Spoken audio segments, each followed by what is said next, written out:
En 2015, Sandrine Dominguez a perdu l'amour de sa vie, son mari depuis 1986. Patrice Dominguez, ex-joueur de tennis français devenu consultant sportif pour les médias et commentateur, est mort à l'âge de 65 ans. Une nouvelle terrible annoncée par ses soins à l'AF. À 65 ans, entouré de sa famille et de tous ses amis, Patrice Dominguez est décédé. À l'hôpital de la Pitié-Salpêtrière après un combat qu'il a mené avec courage et dignité. Il a consacré sa vie au tennis, dont il fut un acteur aux multiples rôles au niveau mondial, tous assumés avec passion et détermination, joueur, entraîneur, dirigeant, organisateur. Il en fut également la voix mais aussi l'historien avec une cinquantaine d'ouvrages consacrés à son sport. En plus d'avoir perdu un mari qu'elle aimait, Sandrine Dominguez, qui avait 52 ans à l'époque, a perdu le père de ses enfants, Léa et Léo.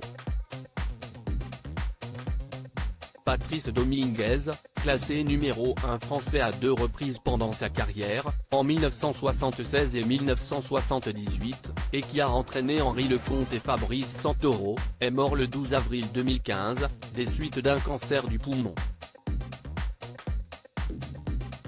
Comment ne pas se rappeler de l'hommage qui lui a été rendu à la basilique Sainte-Clotilde à Paris et de ses obsèques qui ont lieu le 18 avril 2015 dans l'église de la Sainte Trinité des Contamines Montjoie. Des moments déchirants pour Sandrine Dominguez et ses proches comme pouvaient le montrer les photos de l'époque.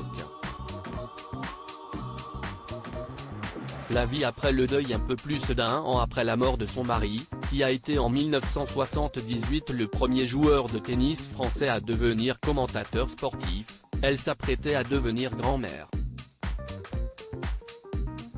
L'année dernière, j'ai perdu l'amour de ma vie, je suis devenue une jeune veuve.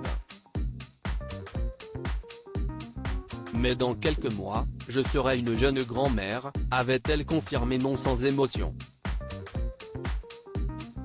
Sa fille Léa avait alors donné naissance à une petite fille, Java, en 2016 et a fait d'elle une grand-mère pour la deuxième fois, en 2019, avec la naissance d'India. Côté cœur, Sandrine Dominguez a retrouvé l'amour avec Jean-Christophe Kerdelué, président fondateur de NW Group. Ils se sont même mariés en juillet dernier.